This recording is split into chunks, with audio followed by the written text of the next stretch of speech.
En los últimos 4 años se han venido produciendo una tras otra, sin respiro, varias vacancias presidenciales y cierres congresales.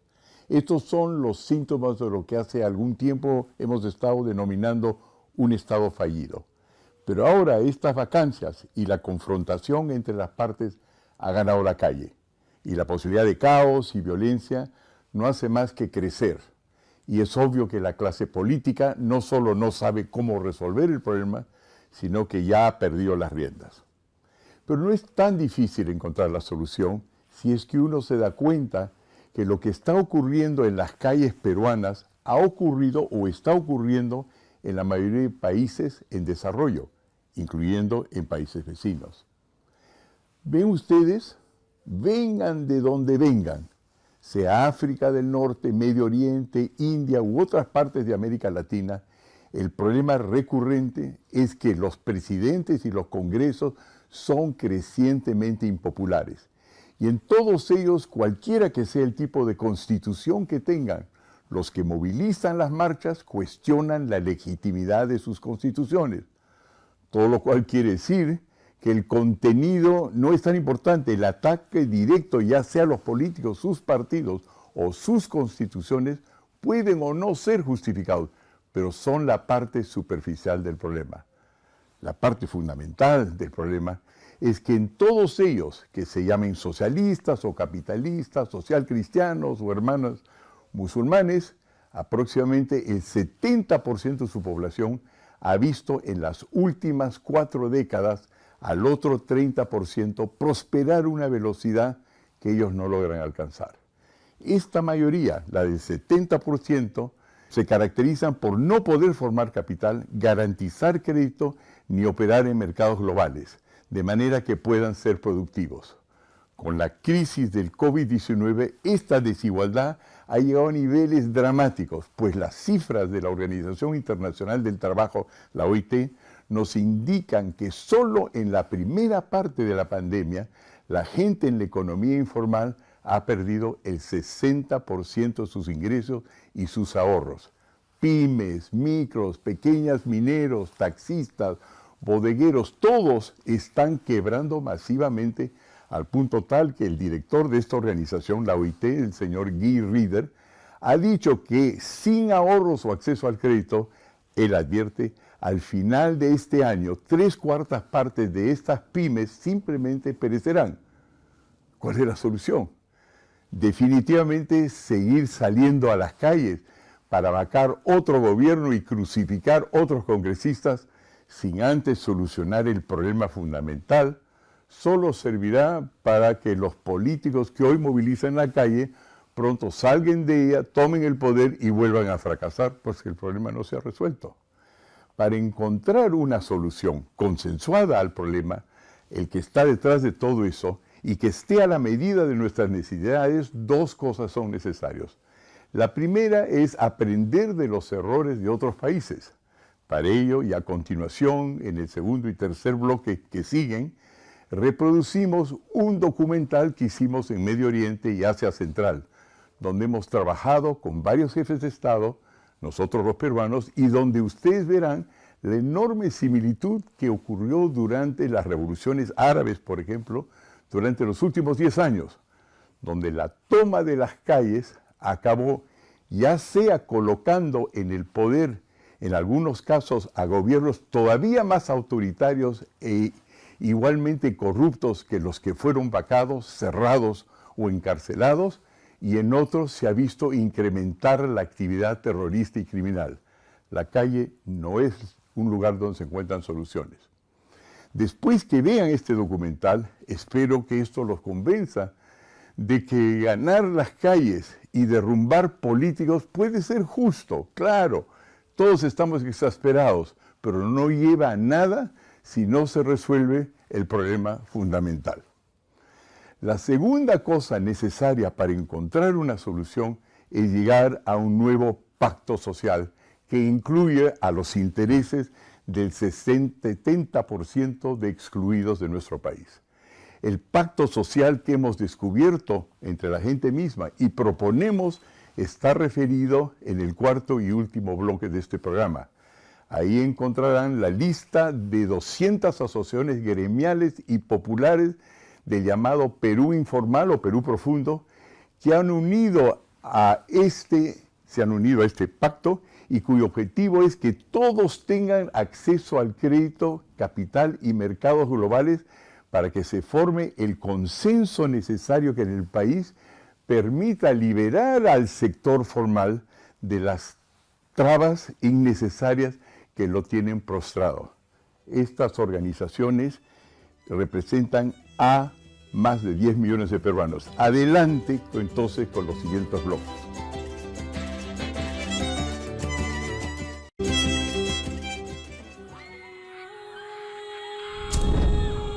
In January of 2011, fiery suicides shattered the uneasy calm of marketplaces across the Middle East and North Africa. It all began when a 26-year-old street merchant named Tariq Mohammed Bouazizi was ejected from the marketplace by the authorities and set himself on fire. In little more than 2 weeks, he would die of his wounds and set off a series of revolutions that would become known as the Arab Spring. Over the next 2 months, 63 other small businessmen, excluded from the economic mainstream, set themselves on fire, and protests swept the region. Within 2 years, 4 governments would fall, and the entire Middle East would plunge into an era of painful change. 200 million Arabs on the street, protesting against the status quo. And either these people, who are the overwhelming majority, because we're talking in hundreds of millions, are included, or you're looking for trouble. Most observers see only a fundamental battle between conservative Islamists and those who seek a more liberal and secular government. And that battle most certainly exists. But the ongoing events of the Arab Spring are driven by a much more fundamental force: the basic right of all people to earn a living free of government corruption and repressive regulations. Outraged by decades of exclusion, tens of thousands of small entrepreneurs had finally lit the fires of the rebellion.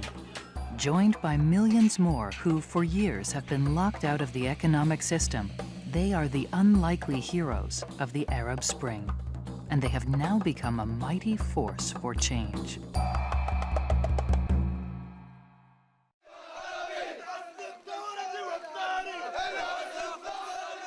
Tariq Mohammed Bouazizi and those that followed him in his desperate suicidal act became the martyrs who set off a seemingly endless series of revolutions. Bouazizi's fiery image became the icon of protest for the excluded. To Hernando de Soto, the Arab Spring is not an issue of religion. There's something called the global economy. It's creating prosperity, and Bouazizi and his like have not been included. They feel excluded. This is what it's about. Mohammed Ben Abbas Macaulay is another small businessman.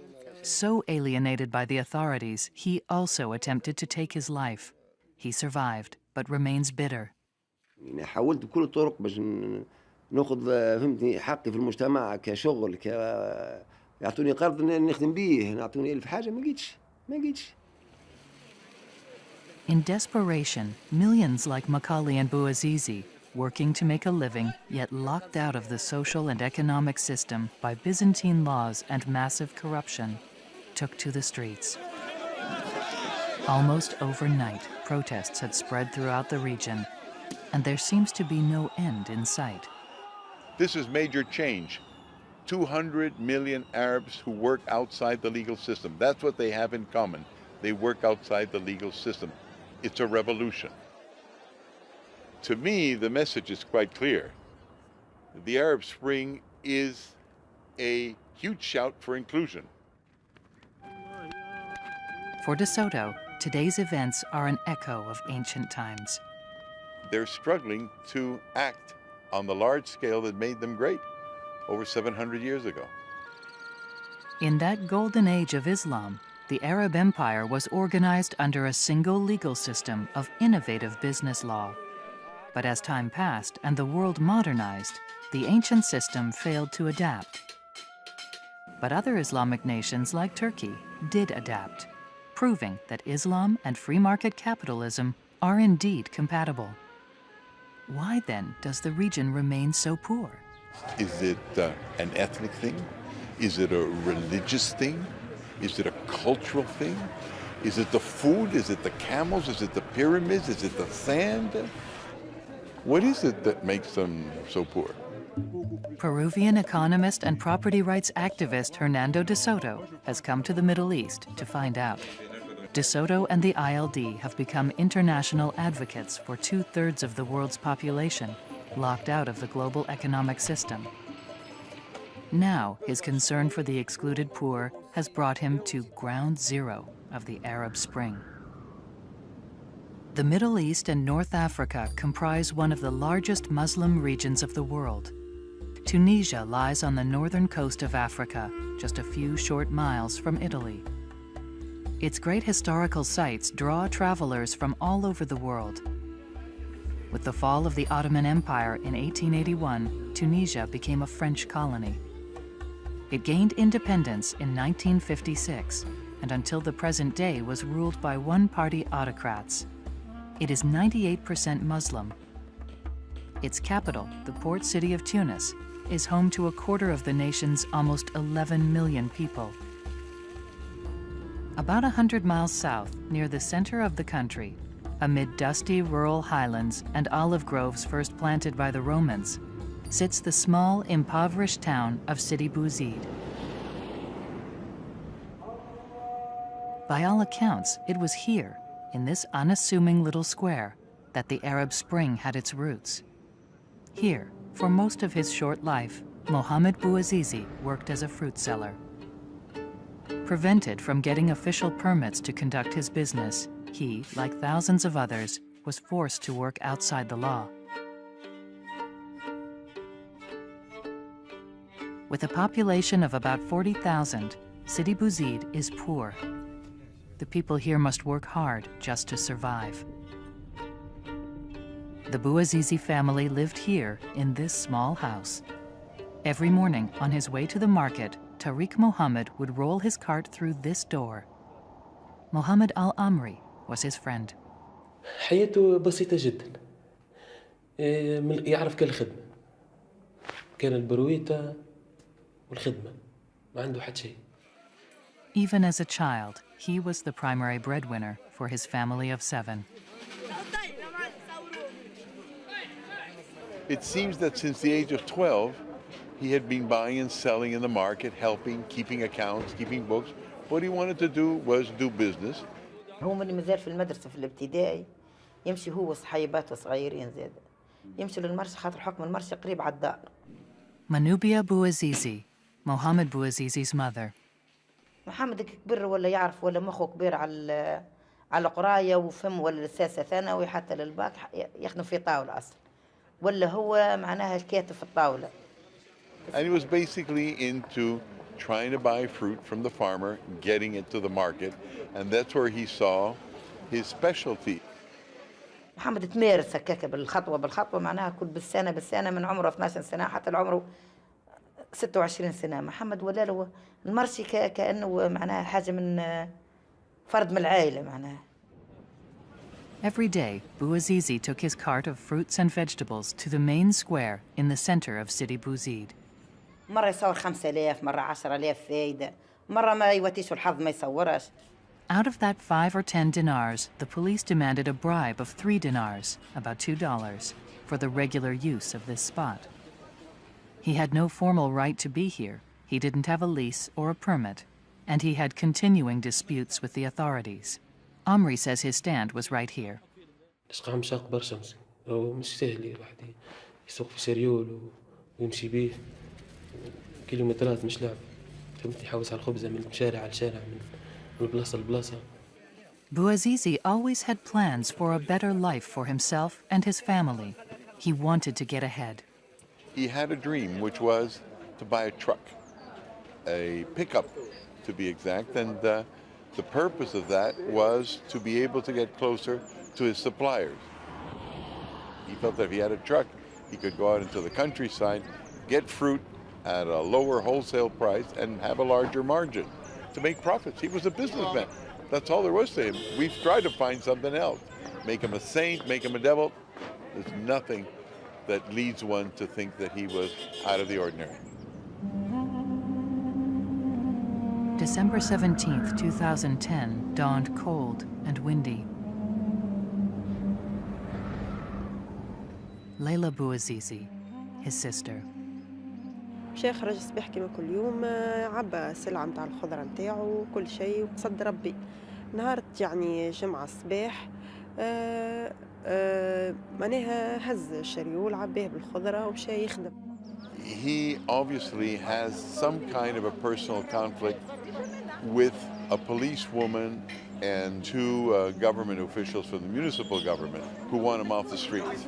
يدور في البلاد في وسط البلاد وكانوا يمنعوا فيه ويعطوه برشا عديد الخطايا. الأعوان التراتيب ضيقوا عليه ياسر وما عملوش فيه الباهي، وماهوش كان هو وحده، معناها هو الأكثرية مع برشا من زاد من التجار الأخرى اللي تبيع. And they many times would go up and try and take some of the vegetables away or some of the fruit away, like as if it were a special tax.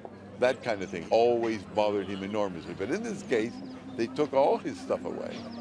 جاتو هذه العونة التراتيب هذه منعاتو يعني باش يبيع في الغادي. What was taken away from him was what he had on his cart that day, which were crates of apples, crates of bananas, crates of pears, and scales. هزت له معناها سلعته كل شيء، جت باش تعدى الميزان، حب يحمي الميزان نتاعو، ماكل الميزان هو اصلا مش نتاعو، ميزان الكترونيك ماهوش نتاعو. هما قال لهم ابعدوني سيبوني خلينا نخدم على روحي، راني انسان بسيط ما عنديش حتى مرض، هذا رزقي، هذا العمل اللي قاعد نقوم به.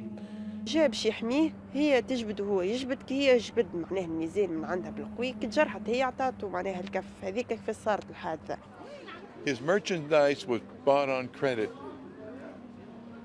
When he was expropriated, it meant he couldn't pay his debts, that his reputation was gone. He was ruined. He was bankrupt. That is a pretty dramatic thing. So he went and complained to what is called the governorate and asked to see the governor, and he was not received.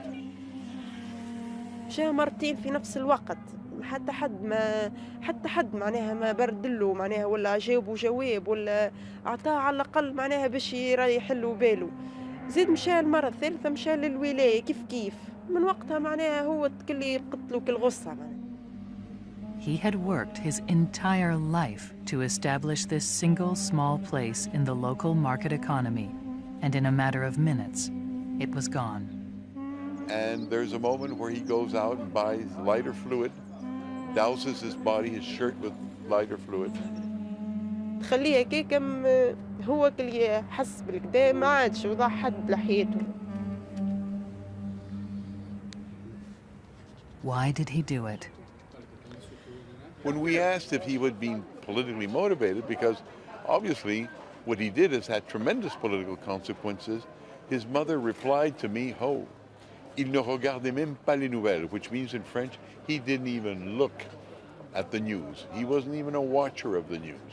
عندوش كان إنسان يخدم على روحه، ما عندوش شو عم بيه سياسة وقت هو إنسان عايش حوس على خبزته. All he wanted was a simple permit for a permanent stand at the market. If the local officials had given him that, it would have changed his life, but they did not. And so, with his own hand, he ended his life, expressing the same profound anger and frustration felt by hundreds of millions of people across North Africa and the Middle East. His death has led to monumental strife and change. In Tunisia, demonstrations quickly led to the fall of the regime, release of political prisoners, and a newly elected government, but the turmoil continues. In Egypt, thousands of peaceful protesters poured into the streets, forced President Hosni Mubarak from power, and dissolved his ruling party. The Muslim Brotherhood won the first free elections in decades, only to have their candidate Mohamed Morsi removed by the military a year later, plunging the country into continuing conflict. Longtime dictator Muammar Gaddafi was overthrown in Libya. In Yemen, protests led to the ouster of the dictator Ali Abdullah Saleh, followed by new elections. Syria descended into chaos, destruction, and massacre. Major protests have broken out in Bahrain, Algeria, Iraq, Jordan, Kuwait, Morocco, and Sudan. Demonstrations have occurred in Mauritania, Oman, Saudi Arabia, Djibouti, and Western Sahara. And all of these transformations seem destined to remain unfinished. Bouazizi's death has resonated with millions across the region who felt excluded from the system. There's no other way to explain the fact that so many people came out behind him and that the first reaction of government was to put him on a postage stamp because he symbolized something. He was an instant hero. The Tunisian government not only put his image on a postage stamp, they created a monument to him and his cart. Yet millions of people like Bouazizi remain locked out of the social and economic system. Tunisia's small, elite formal sector operates under a unified legal system that connects them to the globalized world. These people have access to all the tools of the developed world: credit, property titles, and registered legal business entities, such as the corporation. It is the kind of business law that enables them to make legally recognized and enforceable transactions with people anywhere. But the overwhelming majority of Tunisian citizens are prohibited from operating legally by a complex and corrupt bureaucracy, and they must work without these tools. The result is something called extra-legality. They are stuck working extra-legally in an all-cash, no-credit world. They are doomed to poverty, locked into businesses they can never grow. Extra-legality or informality is the condition of people who basically conduct business on the margins of the law, which means not illegality, that you're doing something against the law, that you're criminal, you're just not working within the legal system. There is an essential difference between extra-legal and illegal. Tunisians can buy gasoline across the border in Libya for less than $1 a gallon and sell it back home at roadside stands like this at a 400% profit. The gas is being smuggled into the country, usually in small containers, in the backs of pickup trucks. Smuggling takes money away from legal gas stations and promotes corruption, and it is illegal. On the other hand, small businessmen like these are extra-legal. Because of overly complicated regulations and excessive fees, these small entrepreneurs cannot afford the time, nor do they have the money to register their businesses with the government. They want to be part of the legal system. They just can't. Because participating means being able to make safe contracts with everybody, being able to get credit, having an identity that will be recognized on a broad scale throughout the world, and having the possibility to organize production so that they can enter foreign markets. They can't. In the extra-legal economy of the developing world, from Asia to Africa, people live on land that is not titled and run businesses that are not registered. They operate informally, outside the formal written legal system, but within their own system, using their own rules. But their rules have serious limits. They can't accumulate capital, because to get capital, you'd have to get financing. For that, you'd have to form a company, you'd have to be able to issue shares. But the family that runs this restaurant can't issue shares to attract new investment, even though their business is booming. They can't afford to open a second shop. They can't employ more people. They can't prove they have potential. How do you spot potential? You spot potential because you are actually able to look at documents. There's no way that I can document in such a manner that I can show it to a banker and he can say, yes, you caught that amount of potential. And Flatbread maker could expand her business beyond her neighborhood if she brought in a new partner with money to invest. But would the new partner really have an investment in a legal company? Not unless the owner first legally registers her business. But that's not easy. Researchers from De Soto's Institute for Liberty and Democracy have discovered that just to obtain legal authorization to open a bakery in Egypt, it would take 189 days of government red tape and cost $1,212. Unless someone can smooth the way for them, it also involves dealing with 29 government agencies and 215 different laws, all to prove potential. The whole capitalist system is essentially made out of developing potential, but potential is what it is, potential. It only exists and can be capitalized if it's informed by property title.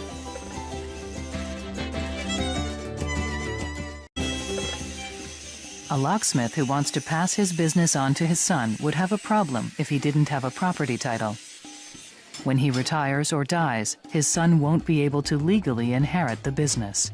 Potential only exists if it's informed by the fact that I have limited liability so that I never run too many risks. Many businesses have unique risks. If there were an explosion or fire, would companies like this one be able to limit their liability? Or would they be forced to close? Would its owners lose everything?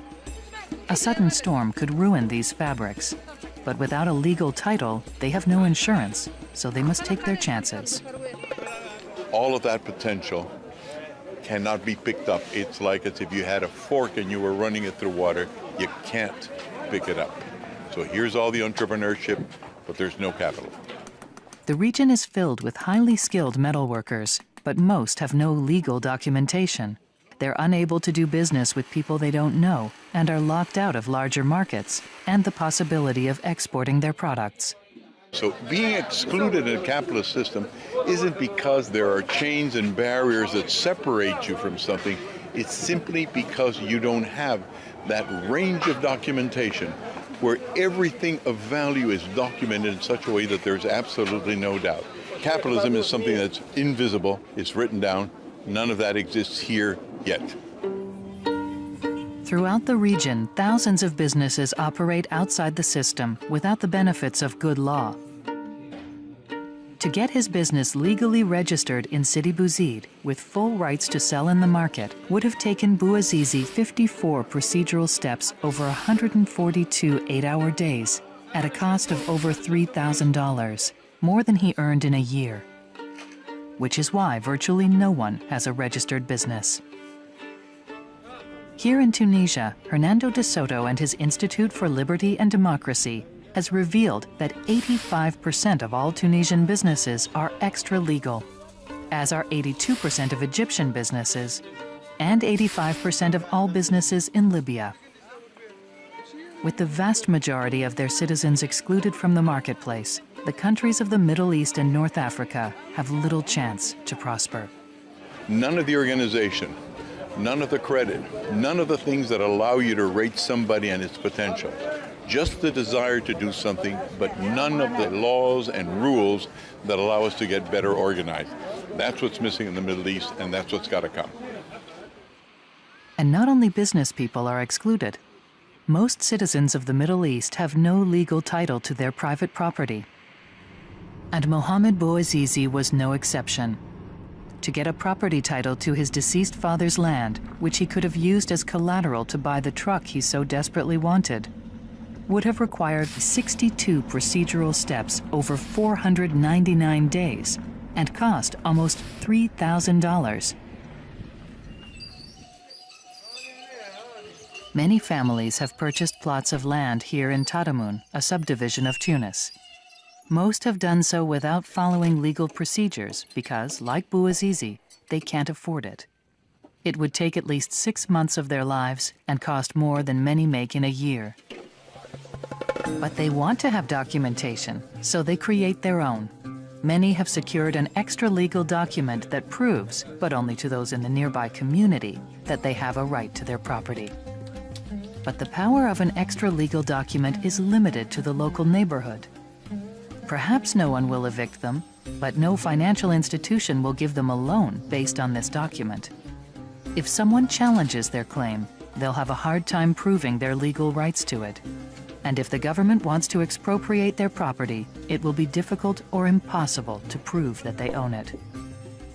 But extra-legal documents are the best that 70% of the people across North Africa and the Middle East can achieve.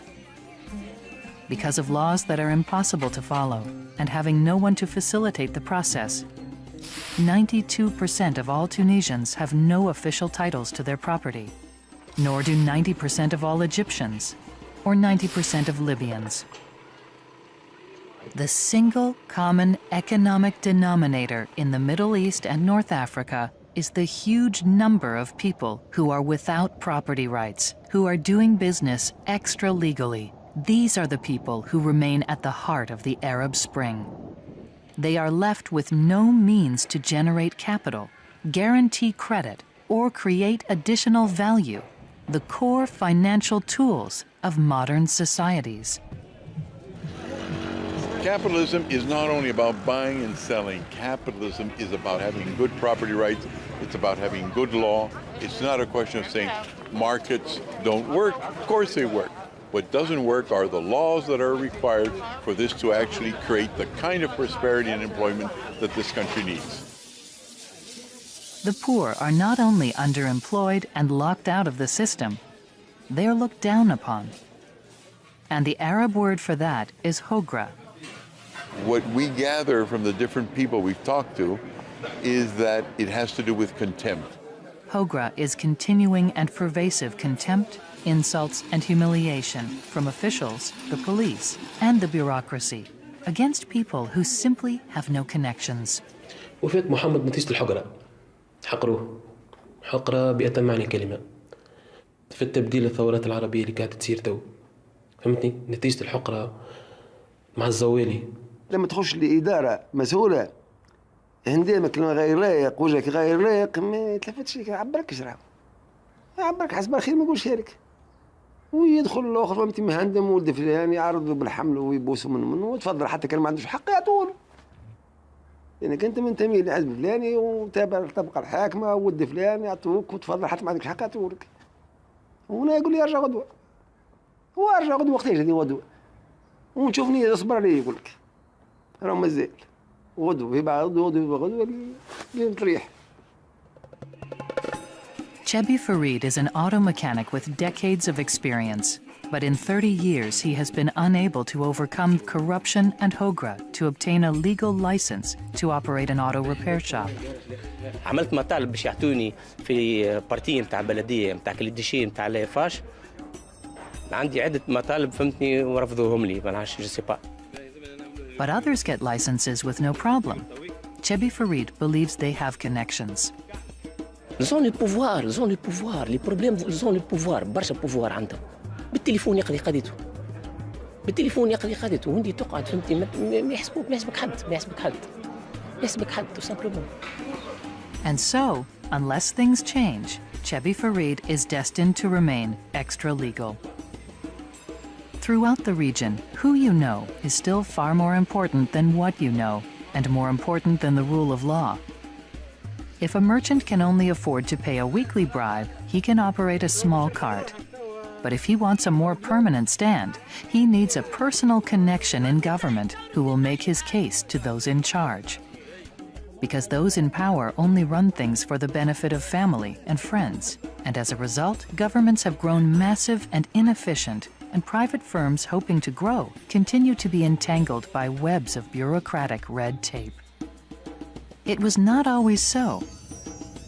In another time, it was as if the sun would never set on the wonders of Arab culture and the success of its legal system.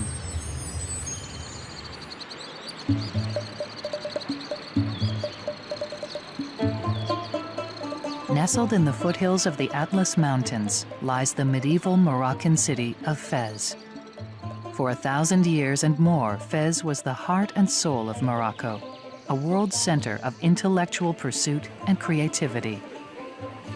One of the largest and best preserved medieval cities in the world, Fez pulses today as it did 1,000 years ago.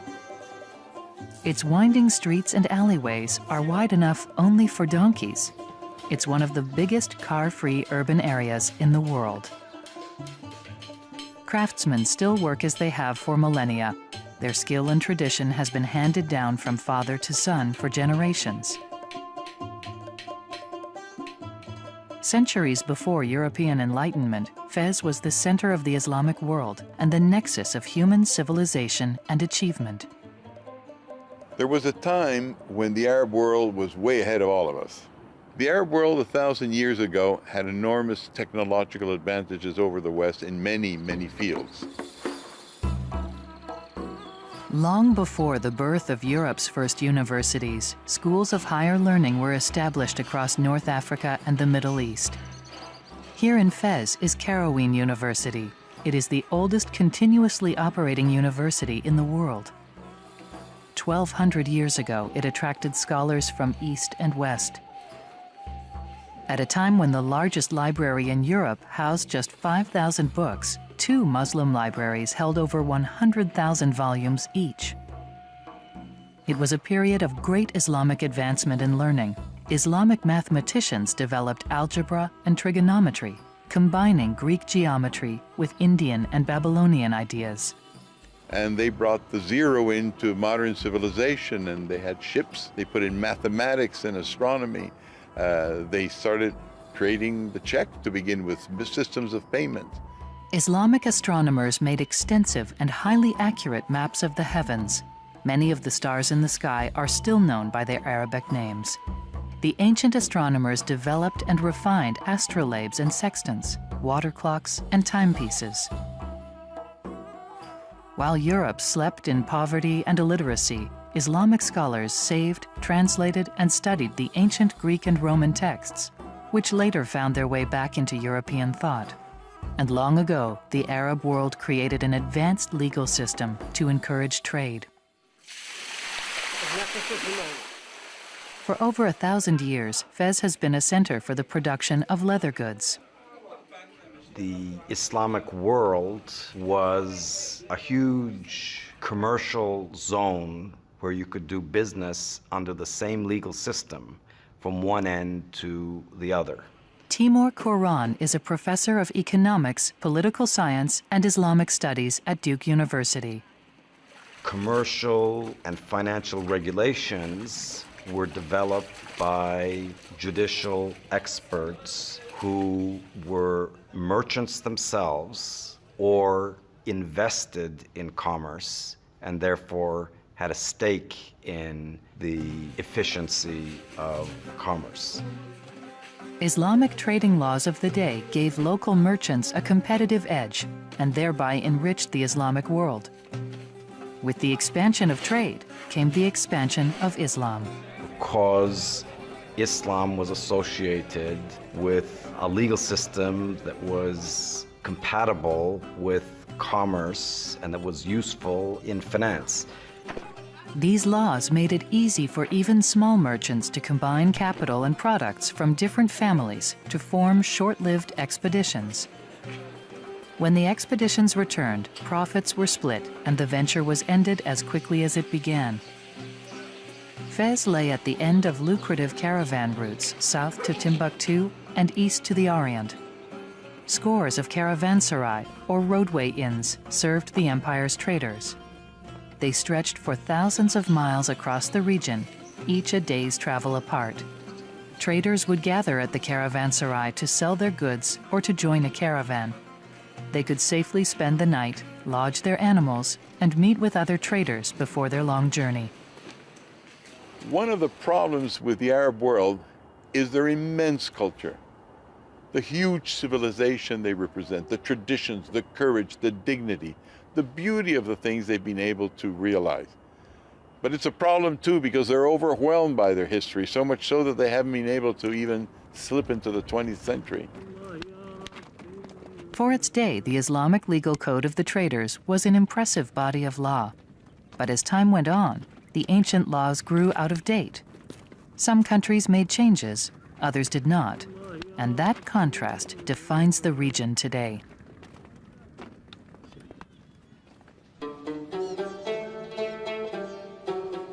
Istanbul, ancient capital of the great Ottoman Empire. For thousands of years, this Islamic city was a major center of trade between Europe and Asia. Here, one can walk in the footsteps of Jason and the Argonauts, Constantine the Great, Marco Polo, and other adventurers who have passed through this place seeking fame and fortune. Today, despite religious tension, Turkey is a largely secular democracy with a booming economy and growing international influence, because Turkey provides evidence of the compatibility of Islam and free enterprise based on the rule of law. If we throw that switch of bringing in the rule of law, peace and prosperity will come. It happens everywhere. It's happening right underneath our noses today in both Asia and Europe. New bridges and scores of ferries cross the Bosphorus to connect Europe and Asia. Istanbul is the meeting place of two cultures. Located right where East and West meet, this ancient yet modern city embraces elements of both. And from this melding of East and West, a powerful business culture has evolved. Despite the country's serious political conflicts, Istanbul remains a major business center for the region. Turkey has benefited from several decades of economic growth, and today, while Egypt's economy suffers, Turkey boasts the world's 16th largest economy and the 6th largest economy in Europe. Its per capita earnings have doubled since 2002. They found a common language to trade with, a common language to invest in, a common language to share labor with, a common language to cooperate and gather economies of scale so as to create an integrated whole. Today, business hotels have replaced the caravanserai, and the global marketplace has eclipsed the caravan. Modern business law is in place, and Turkey is thriving. Even the best construction workers in the world can't build a skyscraper without sophisticated tools and machinery. Contemporary business requires modern tools as well. It is impossible for an entrepreneur to bring together resources, suppliers, creditors, employers, employees, shareholders with just his bare hands. He needs contracts, he needs property rights, he needs the statutes of business organization, he needs limited liability, he needs to be able to issue shares, he needs succession mechanisms so that his health doesn't interfere in the organization of economic wealth. North Africa and the Middle East have long suffered from weak civil societies dominated by a strong central autocracy. Most business in Middle Eastern countries is dominated by a partnership between the state and wealthy elites who have resisted the modernization of business and property law to benefit themselves. It took 60 years to bring widespread prosperity to the people of Turkey. Governments of the Middle East and North Africa may not have 60 years. What do governments need to do? Basically, it's a discovery process. You're not going to imagine the new law, you're going to discover it. What are people doing on the bottom? What do they do every day? How do you then get the common denominators, bring it all together, and draw up something that is culturally friendly to all the people? As Arabs grow into a global economy, they're going to have global laws, universal standards, but with local roots. When you see the world of capitalism, it's not exactly the same. There is a Japanese way of doing business. There's a French way of doing business, but yet they all interconnect. That's what's going to happen if everything goes well in the Arab world. In The Industrial Revolution has come into the Middle East and North Africa with another name. Here it's called the Arab Spring. There's a feeling among many people that the Industrial Revolution was something that has been, that we got past. In fact, the Industrial Revolution is ongoing. The Industrial Revolution, that occurred some 200 years ago in the West, brought forth magnificent technological achievements. Sure, there's a technological leap, but that technological leap couldn't have happened in small markets. You needed large markets. So Industrial Revolution doesn't start off with technology, it starts off with the collapse of things on a small scale. So the fact that you start getting a 19th century revolution that simply wants to give everyone the democratic right to buy and sell and produce according to your own merits is a very revolutionary act, and that means they're going to call for new institutions. So it's going to produce huge amounts of change, and if resisted, huge amounts of strife. This is not an Arab revolution. This is a revolution taking place in the Arab world.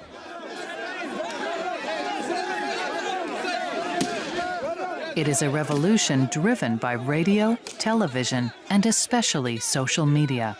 Those in power can no longer control what people see and hear. The poor have seen what others have, and they want it. Look at the rooftops of just about any Arab town, any North African town, and you will see that it is full of the discs, the antennae, and all the devices for being in touch with the rest of the world. And even when you're walking the streets and you see that everybody's got a cell phone, or people are watching TV, or they're in front of their computers, they know who's making progress and not making progress. They're not comparing themselves to their past, they're comparing themselves to the present they see elsewhere. So they want that same kind of modernity. It's the people that connect with each other in very simple, effective ways that create the wealth of an economy. I don't think that consciousness is yet here, or it's about to come with the likes of Bouazizi. That's why I think he's so significant. He may just break that trend of looking down at little people.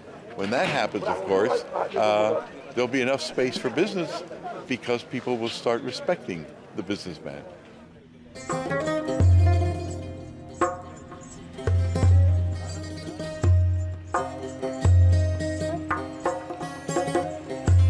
Mohammed Bouazizi's brother, Salem Bouazizi. I would say that Salem, like his brother, is representative of people whose objective in life is to do business. كنت نخدم مع خويا ساعة في الخضرة، ومن بعد عام 96 من سيدي بوزيد جيت لصفاقس.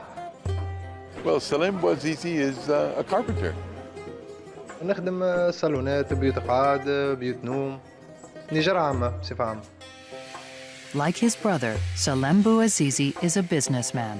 He has 5 employees and makes frames for larger furniture.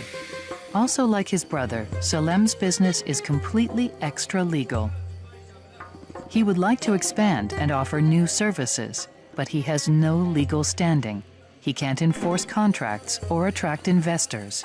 So for now, he must stay small and keep out of the reach of corrupt officials, like those who preyed on his brother and drove him to suicide.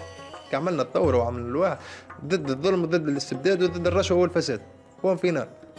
احنا حاجتنا باش نخدموا على رواحنا ويبدأ خلونا نخدموا ويحيطونا مش يزيد يكسرونا. Salem and his wife, Salma Ameri, live in a rented apartment in this residential area on the outskirts of Sfax. He's a father of 2 small children, obviously a good son, obviously a good brother. He's a good family man.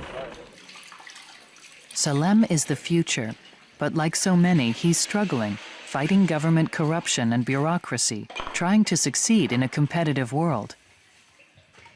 He and millions like him understand what's going on around them, and they seek change.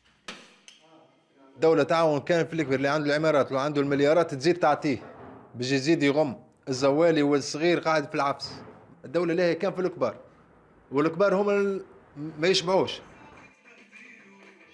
When tragedy struck the Bouazizi family in December of 2010, Salem and Salma Ameri were raising their first son. When Salma gave birth to a second son a month later, there was no hesitation. He was named Mohammed Bouazizi. The child would keep the memory of a lost brother and Salem's dreams for a better life alive. He's obviously a businessman. He obviously wants to grow.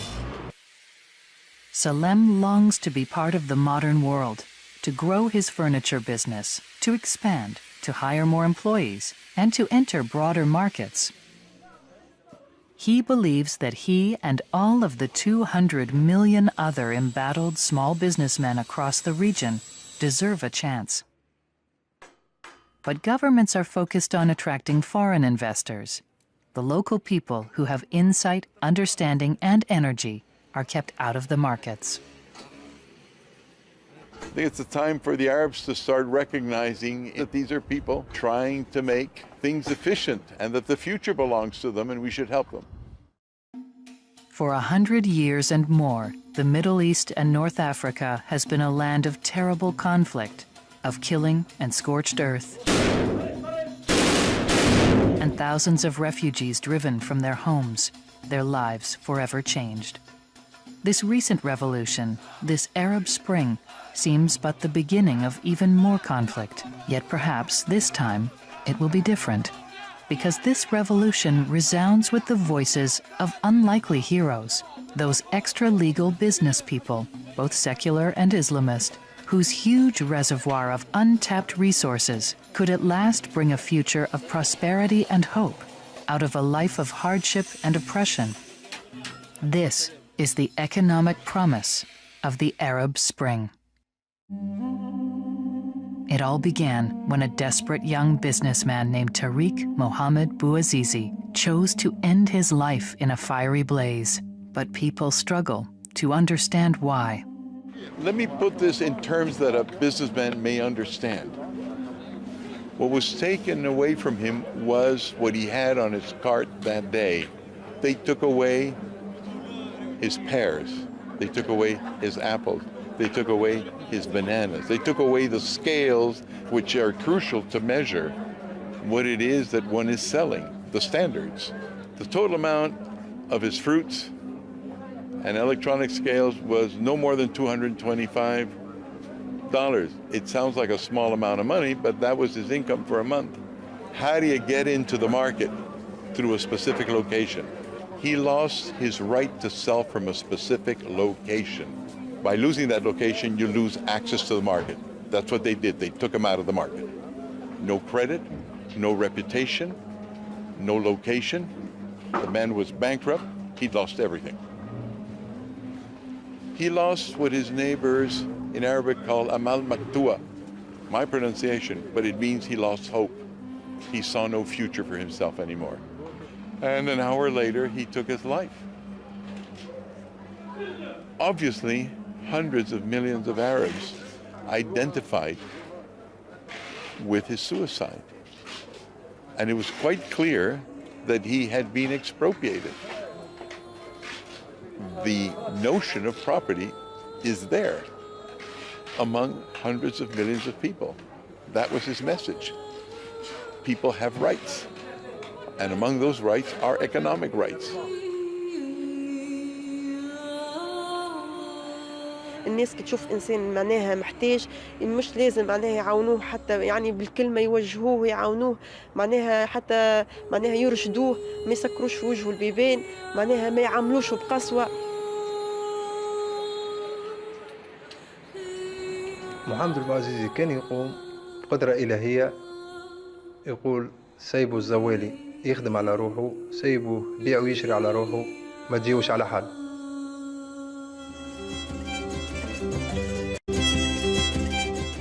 A continuación, sigue la lista de las 200 asociaciones gremiales y populares del llamado Perú Informal o Perú Profundo, al cual están afiliados unas 10 millones de personas que se han unido al pacto social que estamos promoviendo para que tengan acceso al crédito, capital, mercados globales y paralelamente formen una opinión que a un sector formal hoy día no muy popular permita liberarlo de las trabas innecesarias que lo tienen prostrado con una voluntad popular uniforme.